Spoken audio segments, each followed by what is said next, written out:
ప్రచారం ఎలా సాగుతుంది? ప్రచారం బ్రహ్మాండంగా జరుగుతుంది. మేము వాలంటీర్ వ్యవస్థను పట్టుకొని మేము ప్రచారం చేయడం జరిగింది. కానీ అక్కడ పోయిన తర్వాత వాలంటీర్లు వాళ్ళని అడిగితే వాళ్ళకి సంక్షేమ పథకాలు ఎన్ని అందినాయి, ఏ విధంగా అంటే మాకు సంక్షేమ పథకాలు తృప్తిగా అందినాయి, మేము ఈసారి పెద్దారెడ్డిని గెలిపించుకొని జగనన్నకే ఓటేస్తామని ప్రచారంలో చెప్పడం జరిగింది. ప్రచారం కూడా చాలా సంతోషకరంగా విజృంభించినట్లు, అంటే మహిళా నాయకత్వము లేకోకుండా మన వాలంటీర్ వ్యవస్థలో ఎట్లా తిరుగుతున్నాము, ఏ విధంగా తిరుగుతున్నాము, మా నాయకులైతే బాలరమేష్ బాబు అయితేమి, బ్రహ్మానందరెడ్డి అయితేమి, వెంకటరామరెడ్డి అయితేమి వాళ్ళు ఎట్లా విస్తృతంగా తిరుగుతున్నారో మేము కూడా అలాగే వాలంటీర్ వ్యవస్థను పెట్టుకొని పరుకు రామంజిరెడ్డి అన్న, శివప్రసాద్, చాలా వాలంటీర్స్ చెల్లమ్మలు అందరూ బాగా తిరుగుతున్నాము. ప్రచారం అయితే జోరుగా సాగుతుంది, బ్రహ్మాండంగా ఉంది ప్రచారం.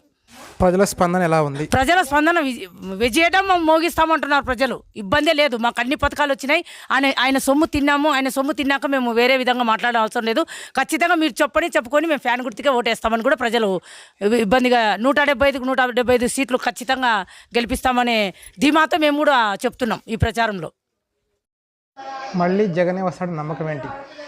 ఖచ్చితంగా ఈ రాష్ట్రంలో జగన్మోహన్ రెడ్డి గారే మళ్ళీ సీఎం అవుతారు. ఎందుకంటే ఈ రాష్ట్ర ప్రజలు సీఎం జగన్మోహన్ రెడ్డి గారి మీద చాలా అభిమానంతో ఉన్నారు. ఆయన చేసిన సంక్షేమ పథకాలు ఏమైతేనేమి ప్రతి ఇంటికి చేరినాయి. కాబట్టి ఈరోజు మేము క్యాన్వాస్లు తిరుగుతుంటే ప్రతి ఇంటికి పోయినప్పుడు కూడా వాళ్ళు జగన్కే మేము ఓటేస్తాం, ఖచ్చితంగా జగన్ సార్ మాకు చాలా మంచి చేశారు, సంక్షేమ పథకాలన్నీ మాకు అందించాడు, కాబట్టి ఈసారి జగన్మోహన్ రెడ్డి గారికే మళ్ళీ మేము ఓటేస్తామని చెప్పేసి ప్రతి ఒక్క ప్రజలు కూడా మమ్మల్ని ఇంటి దగ్గర పోయినప్పుడు చెప్తున్నారు.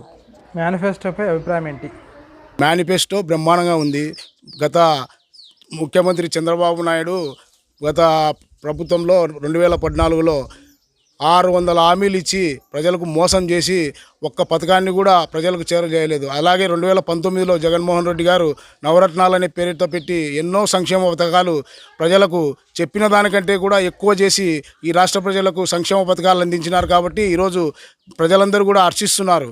ఇప్పుడు వచ్చిన మేనిఫెస్టో కూడా ప్రజలు చాలా సంతోషంగా తీసుకుంటున్నారు. ఎందుకంటే మేము చెప్పినటివే చేస్తాము, చెప్పుకోకునేటివి చేయం. మేము అసలు మాట ఇచ్చినామంటే మాటకు కట్టుబడి ఆ చెప్పిన దాని ప్రకారమే చేస్తాం. కాబట్టి మాతో అయ్యేదే చేస్తామని చెప్పి జగన్మోహన్ రెడ్డి గారు చెప్తున్నారు. కాబట్టి ఈరోజు జగన్మోహన్ రెడ్డి గారు మీద ప్రజలు నమ్మకంతో ఉన్నారు. మా తాడిపత్రి శాసనసభ్యులు కేతిరెడ్డి పెద్దారెడ్డి గారు చేసిన సంక్షేమం, అభివృద్ధి అవన్నీ కూడా యాడికి మండల ప్రజలు చూస్తూ ఉన్నారు. కాబట్టి ఈరోజు ఆయనకు కూడా ఖచ్చితంగా మేము ఓటేసి గెలిపిస్తామని చెప్పి కూడా ఈసారి రెండవసారి కూడా ఆయనని ఎమ్మెల్యేగా చేసుకుంటామని చెప్పి కూడా ప్రజలు అంటున్నారు. ఇప్పటి వరకు సంక్షేమ పథకాలు ప్రజల్లోకి ఎలా చేరాయి? ఇప్పుడు వరకు సంక్షేమ పథకాలు వైఎస్ఆర్ చేయూత, పింఛన్ కానుక, అలాగే షాదీ తోఫా ఇవన్నీ కూడా ప్రజలకు చాలా చేరాయి. కాబట్టి ఈరోజు ప్రజలు చాలా హర్షిస్తున్నారు. అదేవిధంగా నెక్స్ట్ మేనిఫెస్టోలో ఉన్నట్టు కూడా జగన్మోహన్ రెడ్డి గారు చేస్తారనే ఒక నమ్మకం ఉంది. ఎందుకంటే ఈసారి 2019లో ప్రజలందరికీ చేసినారు, కాబట్టి ఇప్పుడు కూడా గెలిచిన తర్వాత కూడా చేస్తారనే ఒక నమ్మకం ప్రజల్లో ఖచ్చితంగా ఉంది. ఈసారి కూడా జగన్మోహన్ రెడ్డి గారిని ఖచ్చితంగా ముఖ్యమంత్రిని చేస్తారనే ఒక ధీమా మాకు ఉంది. ప్రజలు కూడా వేస్తామని చెప్పి కూడా ఈరోజు మేము ప్రచారంలో ఇంటింటికి పోయినప్పుడు కూడా మాకు చెప్తున్నారు. మహిళలకు ఎటువంటి సంక్షేమ పథకాలు అందాయి? మహిళల గురించి అయితే జగన్ పాలనలో మాకు వైఎస్ఆర్ చేయూత, వైఎస్ఆర్ ఆసరా, అంటే 18 సంవత్సరాల నుంచి 45 సంవత్సరాలకు 18,750 మహిళలకు అందడం జరిగింది. మైనార్టీలకు, బీసీలకు బాగా సంక్షేమ పథకాలు అందినాయి. అలాగే మేము మహిళా సంఘాల్లో కూడా ఆసరా అని రుణమాఫీ ఇస్తానని చెప్పి మాట ఇచ్చినాడు. మాట ఇచ్చిన ప్రకారం కూడా రుణమాఫీ కూడా జరిగింది. 4 సంవత్సరాల ఆసరా డబ్బులు కూడా మేము చేజిక్కున్నాం. మహిళలు అయితే 50% రిజర్వేషన్లో మమ్మల్ని ముందంజ చేసినాడు. ఏనాడు కూడా మేము బ్యాంకులు ఎలా ఉన్నాయి చూడడం వల్ల కూడా ఈరోజు జగన్ 4 సంవత్సరాల్లో కూడా ప్రతి ఒక్క మహిళ అమ్మఒడి అయితేమి, ఆసరా అయితేమి, చేయూతేమి ప్రతి ఒక్క మహిళలు కూడా బ్యాంకుకు ఆశ్రయించడం జరిగింది. మాకు ఇప్పుడు ఎమ్మెల్యే పెద్దారెడ్డి ఆసరాతో కూడా మహిళలకు కొద్దిగా అభివృద్ధి కార్యక్రమాల్లో ముందంజు ఉండేటట్లు కూడా ఒక మహిళా కార్యక్రమాలు చేపట్టడానికి కూడా ఆయన మాకు హామీ ఇవ్వడం జరిగింది.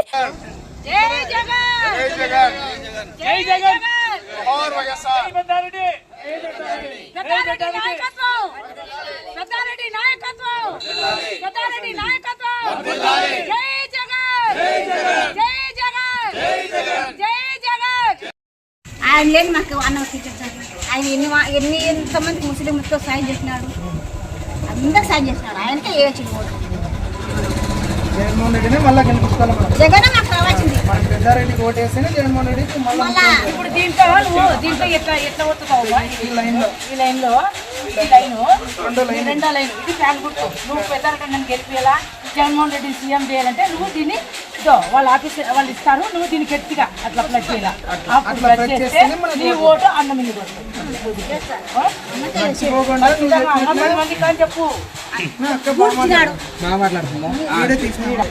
ప్రతి ఒక్కటి మీ ఇంటి దగ్గరికి తీసుకొచ్చిస్తారు. వాలంటీర్ కూడా మంచోళ్ళు కాదనా, మంచోళ్ళు కాదు. ఈసారి పెద్దారెడ్డిని గెలిపించుకొని జగన్ ని సీఎం చేసుకుంటే మన వాలంటీర్ వ్యవస్థ మన ఇంటికాడికి వస్తుంది. అన్ని చెప్తారు, అన్ని చెప్తారు. వాలంటీర్ కూడా మంచోళ్ళు. వాలంటీర్ వ్యవస్థ మంచిదే కదా, సచివాలయం వ్యవస్థ మనం ఇంటికి 5 ఏళ్ళ నుంచి ఇంటికి చెప్తారు. మనం 5 ఏళ్ళు మనం అనకూడదు, మన పాపం. అబ్బా! ఏమో 200 పిల్లలు అట్లా చెప్తావు.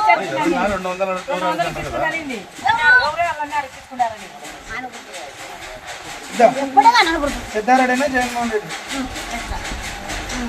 గెలిపియాలి ఈసారి మనకు. అదేదో ఇదంతా వాళ్ళంగా ఉంది. ఖచ్చితంగా పక్క 2 ఓట్లు. ఒకటి రెండో గుర్తులో పెద్దారెడ్డి సింబల్ ఉంటుంది, 4వ గుర్తులో శంకరనారాయణ సింబల్ ఉంటుంది. కానీ 4వ నంబరు 2వ గుర్తు. ఈసారి పెద్దారెడ్డి గెలిపియాలమ్మా.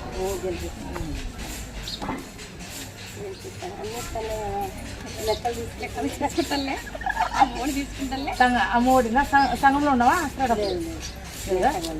నీకు పెన్షన్ వచ్చిందా? పడింది కదా నీకు. సారా నీకు నీకు తెలియదు లేదా?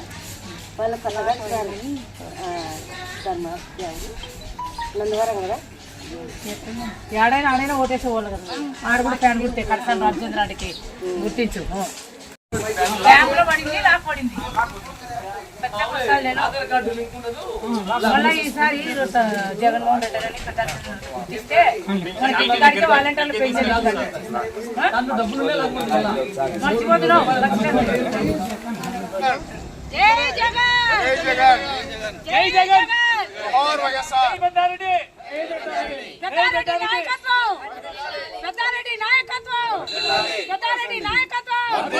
జై జగన్, జై జగన్, జై జగన్. కేతిరెడ్డి పెద్దారెడ్డి నాయకత్వం, కేతిరెడ్డి పెద్దారెడ్డి నాయకత్వం.